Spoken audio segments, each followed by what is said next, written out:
नमस्कार। उज्जैन में आकांक्षा पिवाल हाजिर हुई उज्जैन शहर की 22 दिसंबर शुक्रवार की बड़ी खबरों को लेकर। जानेंगे खबरों को विस्तार से, लेकिन पहले नजर हेडलाइंस पर। डीजे एंड साउंड एसोसिएशन ने आदेश के विरोध में किया प्रदर्शन। आज दिन सबसे छोटा और रात सबसे लंबी होगी। दिव्यांग के आपत्तिजनक फोटो वीडियो बनाकर महिला ने किया ब्लैकमेल। उत्तर भारत से आ रही सर्द हवाओं ने ठिठुराया। अज्ञात वाहन ने बाइक सवार किसान को रौंदा। तो ये थी कुछ खास हेडलाइंस। चलिए खबरों का सिलसिला शुरू करते हैं। आज यानी 22 दिसंबर को साल का सबसे छोटा दिन रहा और रात सबसे लंबी होगी। इसके बाद धीरे धीरे दिन बड़े होना शुरू होंगे और रातें छोटी हो जाएंगी। शुक्रवार को शासकीय जिवाजी वेधशाला पहुंचे शहर वासियों और स्टूडेंट्स को मायूस होना पड़ा। बादलों के कारण सूरज नहीं निकला, जिसके चलते वे इस खगोलीय घटना को नहीं निखार सके।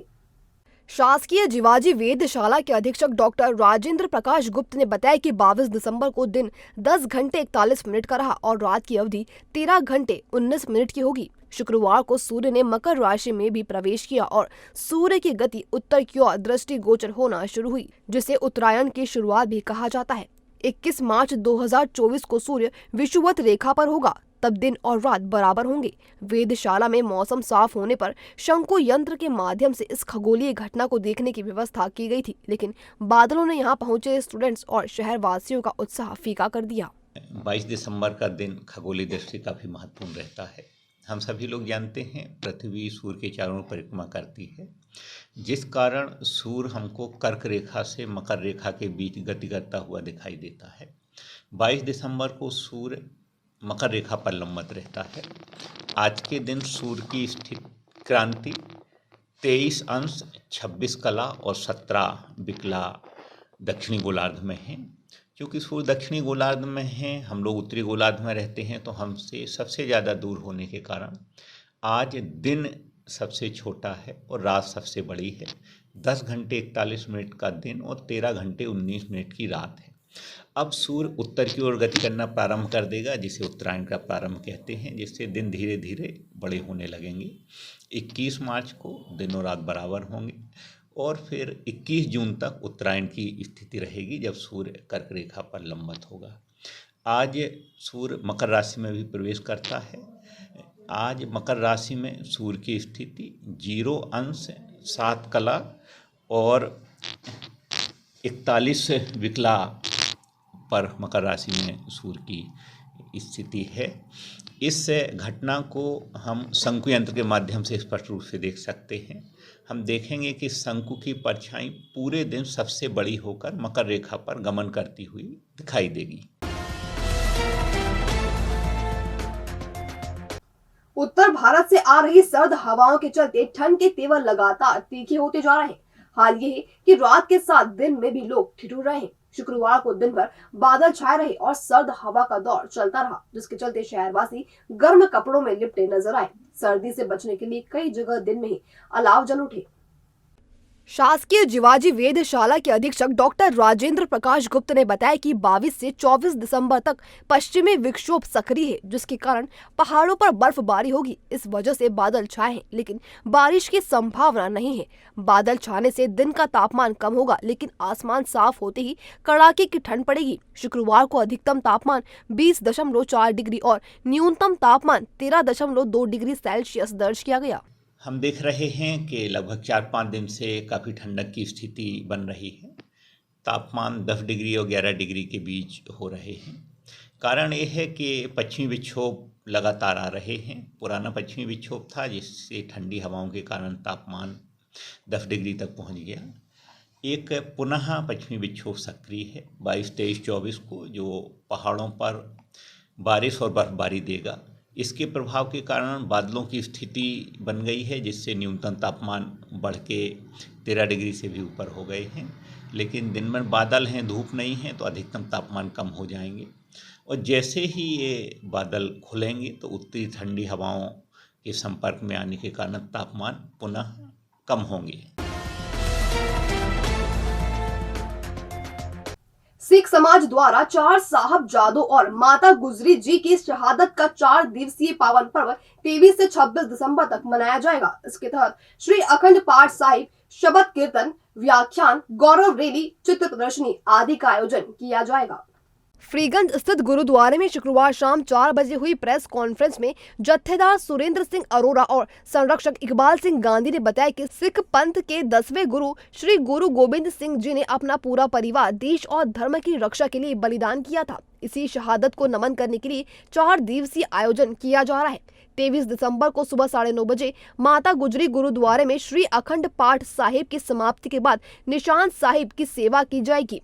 स्थानीय जत्थों के कीर्तन के बाद शाम 7:30 बजे लखनऊ के सुखप्रीत सिंह का शबद कीर्तन होगा। रविवार को सुबह 10 बजे से दोपहर 1:30 बजे कथा, व्याख्यान और शबद कीर्तन होगा। इसके बाद लंगर का आयोजन होगा। 25 दिसंबर को सुबह 9 बजे फ्रीगंज स्थित गुरुद्वारे से गौरव रैली निकाली जाएगी, जो गुरु नानक घाट पर समाप्त होगी। रैली में समाजन सफेद और केसरिया कपड़े पहनकर 2 पहिया वाहन पर निकलेंगे। 26 दिसंबर को अल सुबह 5:30 बजे टॉवर पर विशेष पाठ का आयोजन कर शहादत को नमन किया जाएगा। इसके बाद टॉवर से फ्रीगंज गुरुद्वारे तक प्रभात फेरी निकाली जाएगी। टॉवर पर ही चित्र प्रदर्शनी भी लगाई जाएगी।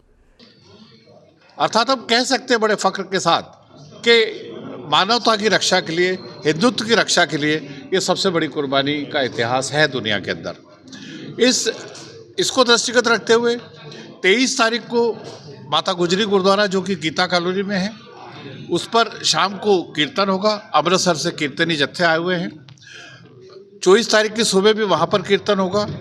25 तारीख को यहाँ पर चरणजीत सिंह जी, कालरा जी, अन्नूवीर जी, इनके नेतृत्व में एक यहाँ से वाहन रैली गुरुद्वारा फ्रीगंज से सुख सागर से प्रारंभ होकर देवास गेट, मालीपुरा, कंठाल होती हुई वो गुरु नानक घाट पर जाएगी, जो कि गुरु नानक देव जी की पावन छो प्राप्त गुरुद्वारा है।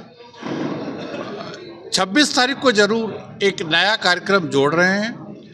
अगर आपने इतिहास पढ़ा होगा तो जब दोनों शहीद बच्चे दीवार के अंदर चुनवाए गए तो उससे पहले उनको रात को किले पर रखा गया था और बहुत ठंडी हवा थी और बहुत ऊपर किला था जहाँ पर उनको ठहराया गया था। हमारे बच्चे ही सीख पाए, हमारे भारतवर्ष के बच्चों को इस बात का ज्ञान हो, इसके लिए हम लोग ये कोशिश कर रहे हैं कि 26 तारीख की सुबह 5:30 बजे एक लिमिटेड संख्या के अंदर हम लोग टावर पर बैठकर सुबह पाठ करेंगे। उस पर आसपास कनात नहीं होगी, उसके ऊपर छत नहीं होगी और हम सब लोग वहाँ पर बैठकर सुबह पाठ करेंगे ताकि हमारे जो आने वाली जनरेशन है उनको एहसास हो सके कि गुरु गोविंद सिंह जी के बच्चों ने कितने कष्ट के साथ हिंदुत्व की रक्षा करने के लिए कुर्बानी दी। बीती रात नजरपुर के समीप बाइक सवार किसान को अज्ञात वाहन ने रौंद दिया। एम्बुलेंस की मदद से तत्काल उसे जिला अस्पताल लाया गया, जहां डॉक्टरों ने मृत घोषित कर दिया। जानकारी के मुताबिक 50 वर्षीय अशोक चौहान निवासी घटिया खेती करता था। बीती रात नजरपुर गैस प्लांट के समीप उसे अज्ञात वाहन ने रौंद दिया। तत्काल उसे एम्बुलेंस की मदद से जिला अस्पताल पहुंचाया गया, जहां डॉक्टरों ने अशोक को मृत घोषित कर दिया। घटिया थाना पुलिस ने शुक्रवार को पोस्टमार्टम करवाकर शव परिजनों को सौंपा है। तो बोले यार इसको हम सरकारी में वहाँ प्राइवेट में ले जाए, अच्छे अस्पताल में। बोले इसका तो बोले ज़्यादा है, एक पैर पिक्चर है और सीरियस ज़्यादा है, तो बोले हम अच्छे अस्पताल में दिखाएं। मैंने कहा नहीं सर, नहीं भाई तू वहाँ सिविल में ले चल, मैं आ रहा हूँ तेरे पीछे। भविष्य की चिंता छोड़ो, पंडित गोविंद गुरु से नाता जोड़ो। ना कोई पैसा ना कोई फीस, बस लीजिए गुरु जी का आशीष। आज ही जाने अपनी हर समस्या का समाधान। संपर्क करें 9827030415 या 9302230415। हमारा पता 8 Alagdam colony, Save road, Ujjain.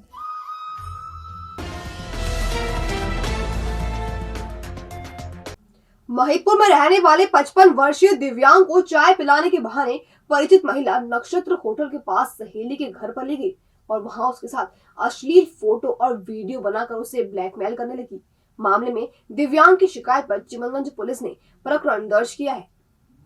Police के मुताबिक नरेंद्र पालीवाल निवासी गांधी गली मोती बाजार महिदपुर को अक्टूबर माह में महिदपुर के निपानिया की रेखाबाई हाल मुकाम पद्मावती कॉलोनी मिली। वह नरेंद्र को नक्षत्र होटल के पास रहने वाली पूजा नामक सहेली के घर ले गई और वहां कमरे में उसके साथ अश्लील फोटो वीडियो बना लिए। इसके बाद बलात्कार के केस में फंसाने की धमकी देकर नरेंद्र से 20,000 रुपए नगद व 15,000 का मोबाइल ले लिया। इसके कुछ समय बाद 50,000 रुपए लेकर उससे सोने की चेन खरीद ली अब वह 5 लाख रुपए की मांग करने लगी। इससे तंग आकर नरेंद्र ने चिमनगंज थाने में आवेदन दिया। जांच के बाद पुलिस ने रेखा और उसके बेटे ऋतुराज पर ब्लैकमेलिंग का केस दर्ज किया है।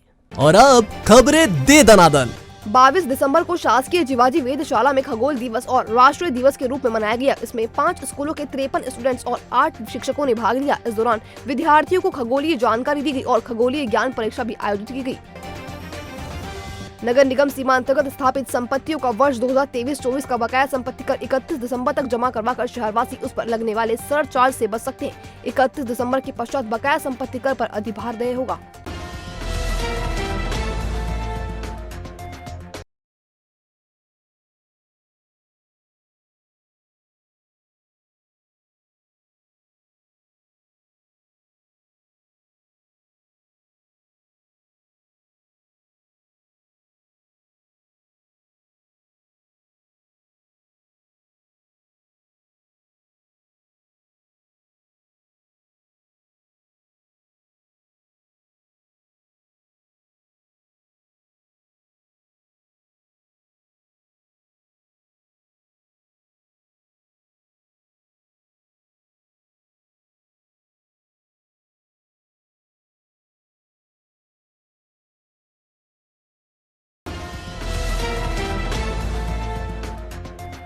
तो आपने देखा अभय न्यूज का आज का बुलेटिन। ये आपको कैसा लगा, इसका फीडबैक हम हमारे कमेंट सेक्शन में जरूर दीजिए।